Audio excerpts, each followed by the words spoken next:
శ్రీరామ రామ రామేతి రమే రామే మనోరమే సహస్రనామ తత్తుల్యం రామనామవరాననే.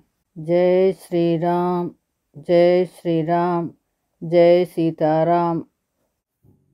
రామాయణ అనుభవం 178వ భాగము. వాలి అంతిమ సమయంలో తనకు కావించిన హితోపదేశము సుగ్రీవుని మనస్సును మార్చివేసింది. ఆ సమయంలో వాలి తనకు వైరిలా అనిపించలేదు.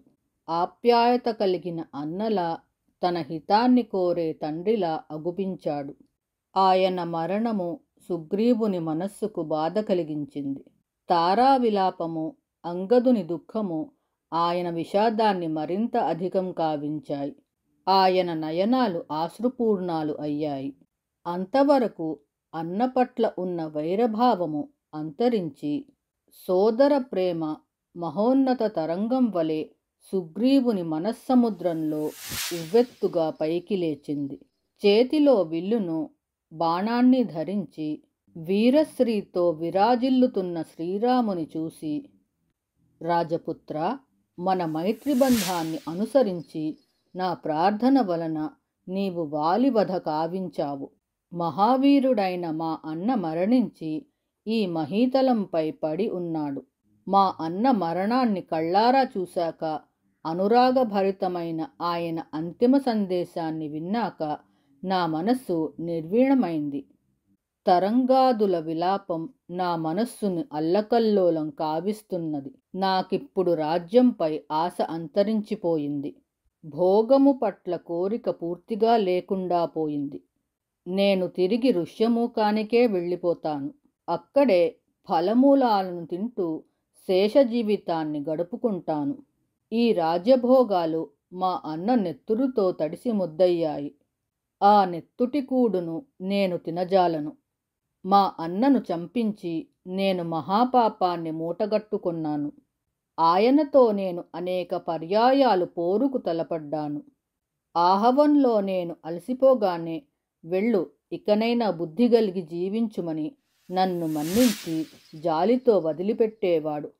అంతటి దయశాలి. తండ్రిని కోల్పోయి అంగదుడు బ్రతికేలా లేడు.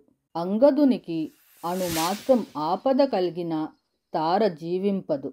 వానరులందరూ శోకసాగరంలో మునిగి ఉన్నారు. నేను ఋష్యమూకానికి తిరిగి వెళ్ళి అక్కడే ఆకులు అలములు తింటూ బ్రతుకును సాగదీసినా, లేక ఇప్పుడే జీవితాన్ని చాలించినా నీకు నేనిచ్చిన మాట తప్పక నెరవేరుతుంది. నా అనుచరులు నీకు సీతాదేవి అన్వేషణలో తప్పక తోడ్పడతారు. ఆ విధంగా అనుచరులను నేను శాసిస్తాను. మహాపాపినైన నాకు మరణమే మంచిదారి అనిపిస్తున్నది. అందువలన మహావీరా, మరణించడానికి నన్ను అనుమతించుమని సుగ్రీవుడు అభ్యర్థించాడు. సుగ్రీవుని దుఃఖాన్ని చూస్తుంటే రామునికి కూడా దుఃఖమాగలేదు. ఆయనకు ధారాపాతంగా కన్నీళ్లను వర్షించసాగాయి. సంజాత బాష్పః పరవీరహంతా. శ్రీరాముడు అజాతశత్రువు. ఆయనకు సహజంగా శత్రువులు లేరు. ఆయనను ఆశ్రయించిన వారే ఆయన మిత్రులు. ఆశ్రయించిన వారి శత్రువులే ఆయన శత్రువులు. ఇప్పుడు కొన్ని విషయాలు గమనిద్దాం. పరులు ఏడుస్తుంటే తాను కూడా దుఃఖించడాన్ని పరదుఃఖ దుఃఖిత్వం అంటారు. అది కూడా స్వామి కళ్యాణ గుణాలలో ఒకటి అంటారు పెద్దలు. దశరథ మహీపాలుని ముందు శ్రీరాముని కళ్యాణ గుణాలను వివరిస్తూ, వ్యసనేషు మనుష్యాణం భృశం భవతి దుఃఖితః అంటారు అయోధ్య పౌరులు.